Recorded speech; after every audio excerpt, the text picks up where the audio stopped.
నమస్తే, welcome to Bharati TV. నేను Bapayya. Raghurama risk game danger bells అని చెప్పేసి ఈ వీడియోకి నేను ఒక టైటిల్ పెట్టాను. అంటే Andhra Pradesh deputy speaker, Telugu Desam party నేత, ఉండి నియోజకవర్గం ఎమ్మెల్యే రఘురామకృష్ణరాజు డేంజర్ గేమ్ ఆడుతున్నారా, డేంజర్ బెల్స్ మోగుతున్నాయా, రిస్క్ గేమ్ ఆడుతున్నారా రఘురామ అని చెప్పేసి ఈ వీడియోకి తమ్నైల్లో కూడా పెట్టాను. ఎందుకు అలా పెట్టాను, ఏం జరుగుతుంది అసలు ఉండి నియోజకవర్గంలో, ఆకివీడిలో ఏం జరుగుతుంది, రఘురామకృష్ణరాజు ఎలాంటి నిర్ణయాలు తీసుకుంటున్నారు అనే విషయాల్ని ఈ వీడియోలో మనం డిస్కస్ చేసుకుందాం. ఇకపోతే రఘురామకృష్ణరాజు ఎప్పుడు కూడా పొలిటికల్ సెన్సేషనే. అయితే ఆయన ఉండి నియోజకవర్గం ఎమ్మెల్యేగా 2024లో తెలుగుదేశం పార్టీ నుంచి పోటీ చేశారు, గెలిచారు. అయితే ఆ తర్వాత తెలుగుదేశం పార్టీ ఆయనకి డిప్యూటీ స్పీకర్గా పదవిని కూడా కట్టబెట్టింది. ఈ మధ్య కాలంలోనే రఘురామకృష్ణరాజు మరో సెన్సేషన్కి తెరలేపారు. అదే ఆకివీడిలో రామాలయం విషయం. ఇది రఘురామకృష్ణరాజు ఎక్కడో ట్రాప్కి గురయ్యారా అన్నట్టుగా కూడా కొన్ని అనుమానాలు కలుగుతుంటాయి. ఎందుకనంటే సాక్షి పేపర్లో వచ్చిన ఒక కాలంని చూసి రఘురామకృష్ణరాజు అక్కడ ఆకివీడిలోని రామాలయం దగ్గరికి, అంటే శిథిలావస్థలో ఉన్న రామాలయం దగ్గరికి వెళ్ళారు. సాక్షిలో ఏమనొచ్చింది, ఆకివీడిలో రామాలయం శిథిలావస్థలో ఉంది, పట్టించుకునే వాళ్ళు లేరు, ఇక్కడంతా కూడా చెత్తా చెదారం పడేసి ఉంది అని చెప్పేసి ఒక వార్త వచ్చింది.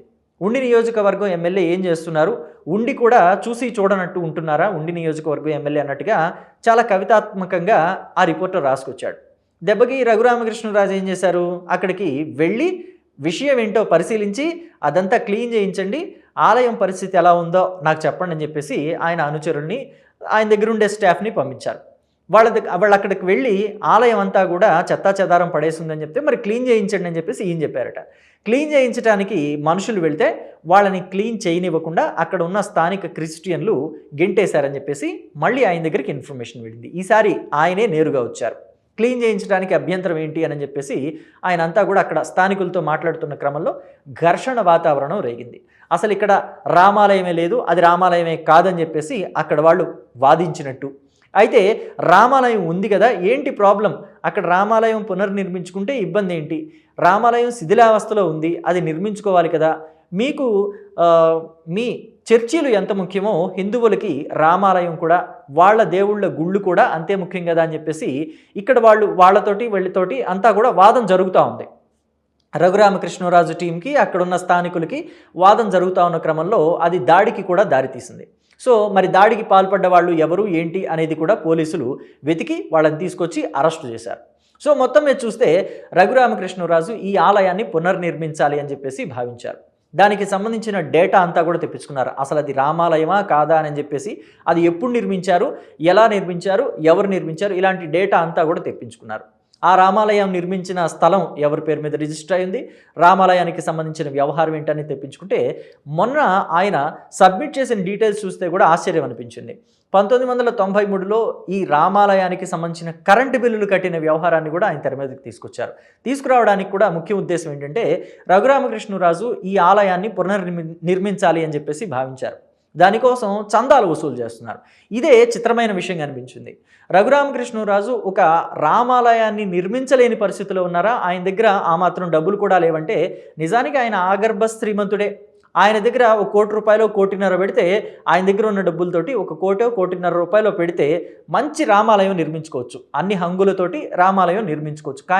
కానీ ఆయన చందాలు వసూలు చేస్తున్నారు. ఎందుకని అంటే ఇక్కడ రామాలయం నిర్మించడం నాకు పెద్ద సమస్య కాదు, కానీ చందాలు ఎందుకు వసూలు చేశానంటే హిందువులందరినీ కూడా ఏకం చేయాలి, హిందువులంతా కూడా ఇది మా రామాలయం, నా రామాలయం అని చెప్పేసి ప్రతి ఒక్క హిందువుకి కూడా అనిపించాలి, అందుకనే నేను చందాలు వసూలు చేస్తున్నాను. పైగా వాళ్ళ దగ్గర డబ్బులు ఎక్కువ ఉంటే డబ్బులు ఎక్కువ ఇచ్చే అవకాశం కూడా ఉంటుంది, అందుకని నేను ₹10,000 మించి మేము తీసుకోము అని చెప్పేసి ఒక స్లాబ్ సిస్టమ్ని కూడా ఇక్కడ పెట్టాము ఈ రామాలయం విషయంలో, చందాల విషయంలో అని చెప్పేసి ఆయన చెప్పారు. అంటే ఎవరైనా ₹1,00,000 ఇవ్వచ్చు, లేదా డబ్బులు ఇంకా ఎక్కువ ఉన్న వాళ్ళు 4 లక్షలు ఇవ్వచ్చు, 10 లక్షలు ఇవ్వచ్చు, 25 లక్షలు ఇచ్చేవాళ్ళు కూడా ఉండొచ్చు.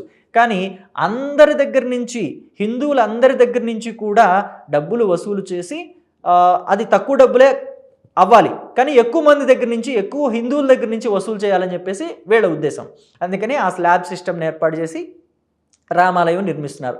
80 లక్షలు ఖర్చు అవుతుందని కూడా అంచనా వేశారు. సో ఈ క్రమంలో కోర్టు అభ్యంతరం తెలిపింది. ఆంధ్రప్రదేశ్ హైకోర్టు ఎందుకని అభ్యంతరం తెలిపిందంటే ఇది గొడవలకు దారితీసే అంశంగా మారొచ్చేమో, కులాల మధ్య మతాల మధ్య చిచ్చులు పెట్టే అవకాశం ఉంటుందేమో, కాస్త చూసుకోండి అని చెప్పేసి అనుమతులు లేకుండా ఆలయాన్ని నిర్మించొద్దు, ఎన్ఓసి తీసుకోవడం తప్పనిసరి అని చెప్పేసి కూడా ఆంధ్రప్రదేశ్ హైకోర్టు తెలిపింది. అయితే రఘురామకృష్ణరాజు కోర్టులో తన లాయర్ చేత వాదనను వినిపింపజేశారు. ఏంటంటే ఇది రామాలయమే, దీనికి సంబంధించిన ఆధారాలు కూడా ఉన్నాయి, ఇది రామాలయం పేరుతోటే నిర్మించబడిన మందిరం, రామ మందిరం అని చెప్పేసి ఆయన అంతా కూడా చూపించారు కోర్టుకి. పైగా 1993లో రామాలయం పేరుతోటే కట్టిన కరెంటు బిల్లుల్ని కూడా కోర్టుకు ప్రొడ్యూస్ చేశారు. సో కోర్టు మరి నిర్మించుకోవడానికైతే అభ్యంతరం లేదు, కానీ కలెక్టర్ అనుమతి తీసుకోవాలి, ఎన్ఓసి తీసుకోవాలి, జిల్లా కలెక్టర్ దగ్గర అనుమతి తీసుకోవాల్సిందే తప్పనిసరి అని చెప్పేసి చెప్పింది. సో ఈ క్రమంలో జిల్లా కలెక్టర్ దగ్గర అనుమతి తీసుకునే కార్యక్రమాలు కూడా జరుగుతున్నాయి.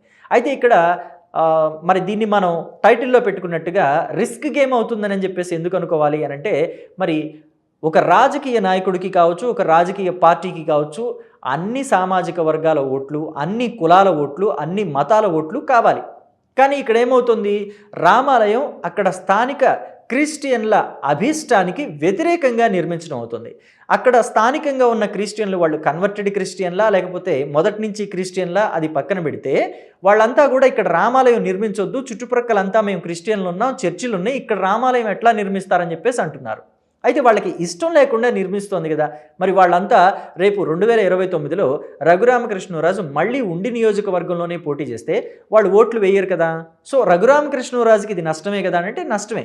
కానీ రఘురామకృష్ణరాజు ఏమంటున్నారంటే, అసలు మాకు ఆ ఓట్లు పడలేదు. 2024 ఎన్నికల్లో నేను గెలిచినప్పటికీ కూడా, మంచి మెజారిటీతో గెలిచినప్పటికీ కూడా వాళ్ళెవరూ మాకు ఓట్లేదు, వాళ్ళంతా కన్వర్టెడ్ క్రిస్టియన్స్, 70% ఓట్లంతా కూడా వైసీపీకే పడతాయి. అసలు దీని వెనక ఉన్నది కూడా వైసీపీనే, ఈ గేమ్ అంతా కూడా వైసీపీనే ప్లాన్ చేస్తుంది, వాళ్ళని ఉసిగొల్పటం కావచ్చు, ఇక్కడ రగడ సృష్టించడానికి కావచ్చు, వైసీపీనే గేమ్ ప్లాన్ చేస్తుంది అని చెప్పేసి ఆయనే అంటున్నారు.